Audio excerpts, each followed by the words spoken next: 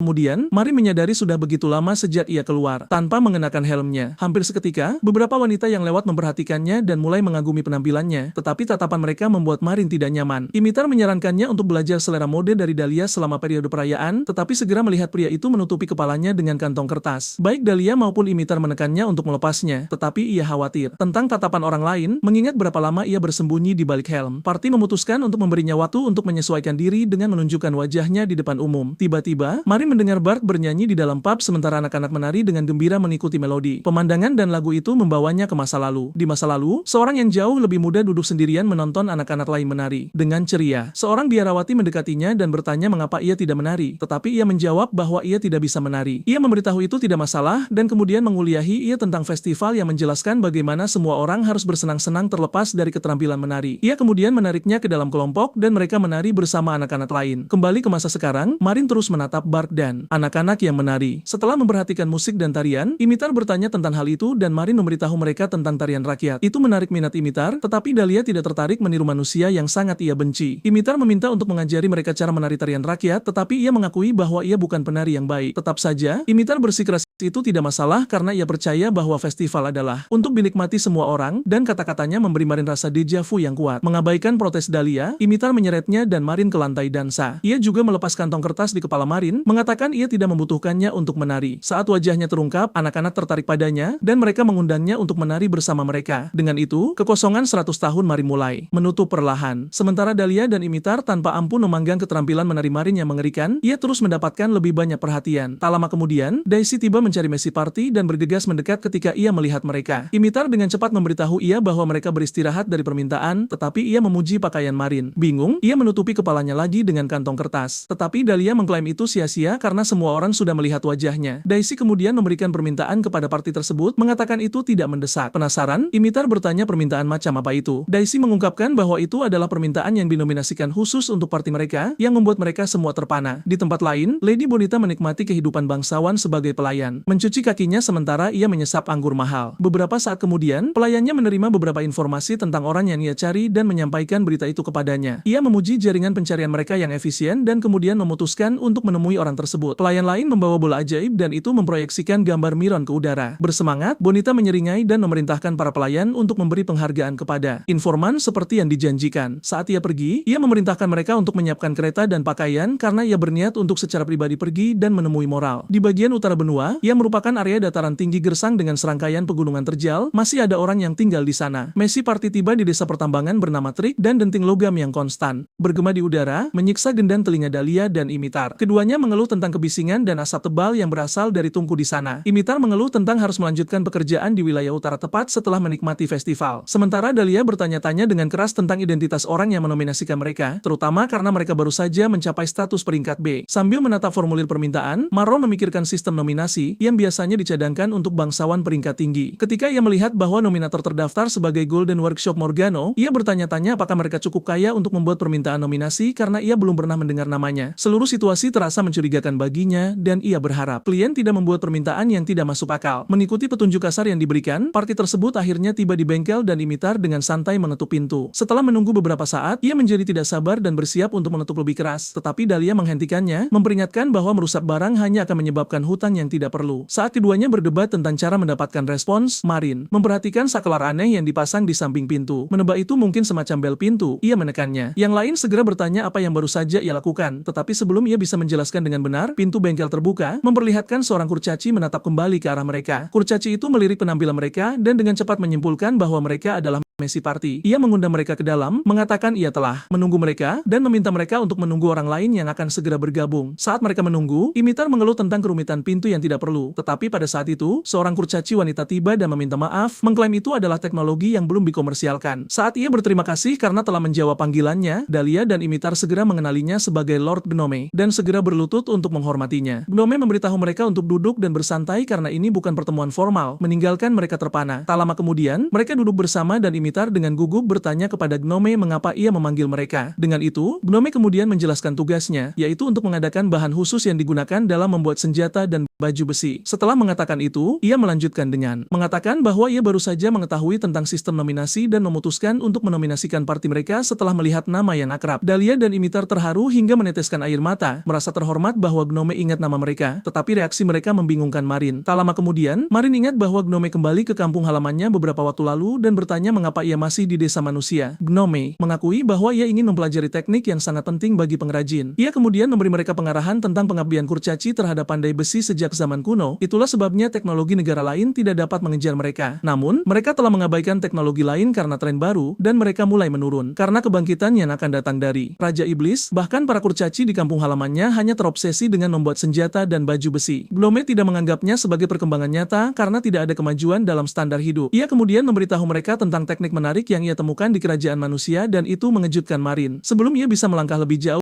Dahlia bertanya teknik manusia macam apa yang bisa menarik kurcaci yang dianggap sebagai puncak teknologi. Dahlia dan Imitar membeku tak percaya ketika Gnome mengungkapkan teknik memasaknya. Ia menceritakan bagaimana semua orang hanya makan apapun yang memberi mereka kekuatan untuk terus bekerja daripada makanan lezat. Tidak puas dengan gaya hidup itu, ia memutuskan untuk tidak kembali ke tanah airnya sampai ia menguasai teknik memasak yang tepat. Setelah itu, Gnome meminta mereka untuk memberitahu ia tentang budaya memasak mereka nanti. Tetapi Dahlia dan Imitar secara naluriah melihat ke arah Gnome kemudian mengalihkan percakapan kembali ke tujuan utama dan memberitahu mereka untuk mendengarkan dengan cermat saat ia memberi pengarahan tentang permintaan tersebut. Hari itu juga, Messi Party memasuki Dumyeon yang dikenal sebagai Gua Malam, tetapi area tersebut sangat gelap. Atas permintaan Dahlia, Imitar menerangi area tersebut dengan sihir, dan Dahlia membaca formulir permintaan. Ia memberitahu yang lain tentang bahan yang perlu mereka temukan. Setelah itu, Imitar mencatat bahwa tidak ada mineral atau monster di sana, tetapi Dahlia mengatakan mereka harus masuk lebih jauh untuk menemukannya. Di sisi lain, Marin mulai merenungkan monster macam apa yang akan menjadi hidangan lezat untuk para kurcaci sambil berharap mereka mungkin lebih terbuka terhadap masakan monster yang disiapkan dengan baik daripada manusia. Merasakan pikirannya, Dahlia dan Imitar segera panik, memutuskan untuk menghentikannya dengan cara apapun. Saat mereka bergerak lebih jauh ke dalam, mereka menemukan beberapa mineral, tetapi Dahlia dengan cepat memastikan itu bukan yang mereka cari. Imitar kemudian menyarankan untuk pergi lebih jauh ke dalam. Tiba-tiba, telinga Dahlia bergerak-gerak saat ia mendengar suara yang tidak dikenal, dan Imitar memperingatkan mereka bahwa ada sesuatu yang mendekat. Sebelum mereka bisa menemukannya, makhluk itu menerobos dinding gua, mengirimkan puing-puing yang menjatuhkan Imitar ke tanah. Dahlia dengan cepat memeriksa kondisinya dan memastikan ia tidak terluka, tetapi Imitar dengan mendesak memintanya untuk melihat ke belakang. Yang mengejutkan Dahlia, ia berbalik dan melihat monster, seperti banteng yang dikenal sebagai Koblapas. Mari mengambil posisi, mencatat bahwa monster itu tidak memiliki level tinggi, dan itulah sebabnya kebanyakan petualang cenderung menurunkan kewaspadaan mereka. Tapi yang benar-benar berbahaya adalah mata Ciklopian karena jika seseorang menatapnya secara langsung, mereka akan berubah menjadi batu. Dahlia bertanya kepada Marin apakah ia siap, dan ia menyatakan bahwa ia akan menyerang makhluk itu setelah Marin menahannya seperti yang telah mereka rencanakan. Marin kemudian mengaktifkan mata pikiran sambil mencatat bahwa jika ia bisa menetralkan mata monster itu, maka ia bisa menangkapnya tanpa banyak masalah. Juga, jika ia mengeluarkan matanya, rekan-rekannya tidak akan terluka. Monster itu mendekatinya dan memukul Marin hingga terpental. Atau begitulah yang dipikirkan semua orang. Marin secara naluriah meraih tanduk dan menghentikannya di jalurnya dengan kekuatan kasar. Segera, Dahlia dan Imitar menyerbu untuk membantu Marin, memberitahu Marin untuk menahan monster itu sejenak, tetapi Marin menyerang mata Ciklopian dengan tandukan, menyebabkan monster itu menggeram. Yang lain terkejut dan mereka memberitahu Marin bahwa mereka akan menangani sisanya. Tapi kemudian makhluk itu menjerit karena benturan dan jatuh ke tanah, dan mereka terkejut dengan kekuatannya. Marin, di sisi lain, memberitahu mereka helmnya telah rusak. Jadi, Imitar dengan senang hati melepasnya dan menyebutnya sebagai hal yang baik karena mereka memiliki sesuatu untuk menghibur jiwa monster itu. Marin kemudian dengan malu-malu menjawab bahwa ia tidak merasa aman tanpa helm dan penampilannya yang panas menghantam Imitar tepat sasaran dan ia memerah dan merasa bersalah. Ia kemudian bertanya kepada Dahlia bagaimana perasaannya tentang wajah Marin dan Dahlia memberitahu ia bahwa tidak peduli ketampanan Marin, ia masih pemakan monster yang sama di bagian dalam. Pria itu mengamati mangsanya dan memotong kaki belakang. Percaya itu akan lebih lezat karena dari situlah monster menghasilkan kekuatan. Lebih dari sebelumnya, rekan-rekannya menyarankan ia untuk tidak memakan daging karena Koblapas ternak sangat beracun. Tapi Marin menambahkan penawar ke daging dan kemudian memotongnya menjadi ukuran gigitan yang pas di mulutnya. Hanya dari tampilan dagingnya, Marin mengakui bahwa itu terlihat meragukan. Tapi ketika ia mengambilnya, ia mencatat bahwa itu lebih lembut dan lebih lembab daripada yang ia kira, yang jauh berbeda dari apa yang ia bayangkan. Dahlia memperingatkannya sekali lagi tentang betapa beracunnya monster itu, tetapi Marin meyakinkan mereka bahwa itu baik-baik saja dan mencobanya, mengabaikan peringatan mereka. Setelah mengunyahnya beberapa kali, Maron mencatat bahwa rasanya seperti daging sapi, tetapi teksturnya sangat mirip dengan ikan. Saat ia menikmati rasanya, ia terkejut ketika daging itu meleleh di lidahnya. Jadi, ia berpikir betapa bagusnya jika dipanggang di atas teak. Imitar, yang telah mengamati dengan tajam, tergoda untuk mencoba daging itu, tetapi Dahlia menyentaknya dengan mengingatkannya bahwa Marin adalah definisi dari berbeda, dan ia tidak boleh tertipu oleh wajahnya. Ia setuju dengan Dahlia, dan mereka menggertakkan gigi sambil menonton Marin melakukan tabu. Setelah mencoba beberapa, Marin menyimpan sisanya di jendela penyimpanannya dan berencana untuk memanggangnya nanti. Tak lama kemudian, racun mulai bekerja dan Marin berdarah dari mulutnya. Seolah mengharapkannya, Imitar berlari untuk menangkapnya sementara Dahlia mendesah frustrasi. Saat Imitar menyembuhkan Marin, ia menghinanya karena tidak belajar dan Marin terkejut karena penawarnya tidak berhasil. Ia tiba-tiba menerima notifikasi dari jendela statusnya dan mengetahui ia telah mendapatkan keterampilan toleransi rasa sakit. Setelah ditambal, ia memberitahu yang lain tentang keterampilan baru tersebut dan Dahlia memberitahu ia bahwa informasi tentang hal itu telah disirkulasikan oleh Guild dan itulah sebabnya banyak orang memilikinya. Dahlia mengungkapkan bahwa untuk mendapatkan keterampilan toleransi rasa sakit, seseorang perlu melakukan keracunan diri sendiri sejumlah kali menggunakan racun yang cukup kuat untuk menyebabkan rasa sakit. Marin terkejut terkejut dengan informasi tersebut dan itu membuat marah Imitar yang harus mempelajari penghapusan penyakit status karena tantrum Marin. Setelah memastikan bahwa Marin baik-baik saja, Dahlia menyuruhnya bangun dan bergabung dengan mereka dalam mencari batu basah. Mereka kembali tak lama kemudian ke Pandai Besi dan mereka diberitahu bahwa pengrajin utama sedang mengerjakan pekerjaan penting. Jadi mereka harus menunggu sebentar. Setelah menunggu beberapa saat, Imitar mencatat bahwa ia bosan karena misi mereka berakhir lebih awal. Tapi saat itu, ia menyadari ia belum makan. Dan pada saat itu, ia mendapat aroma yang berasal dari piring Marin dan ia melihat itu harpi goreng. Dahlia segera memarahi Marin karena membawa daging monster ke bengkel Lord Gnome. Tetapi Marin mengingatkan mereka bahwa mereka belum makan. Imitar yang sudah kelaparan memasak alasan, mengatakan tidak apa-apa jika Marin memakannya sebelum Gnome kembali. Saat Marin bersiap untuk menyantap makanan, ia melihat Imitar meneteskan air liur, jadi ia menawarinya beberapa, dan ia langsung mengambil tawarannya, mengunyah dan menikmati rasanya. Dahlia, di sisi lain, merasa dikhianati, jadi ia memarahi Imitar, tetapi kemudian ia membela diri dengan mengatakan ia ingin selesai makan sebelum Lord Gnome muncul. Sayangnya baginya, sang putri muncul tepat di belakangnya dan bertanya kepada Imitar apa yang ia bicarakan. Ia kemudian melihat makanan itu dan bertanya kepada mereka apa itu, tetapi Dahlia dan Imitar menutupinya, mengatakan itu bukan apa-apa. Ini membuat wanita itu penasaran, jadi ia meminta mereka untuk memberinya salah satu hidangan juga.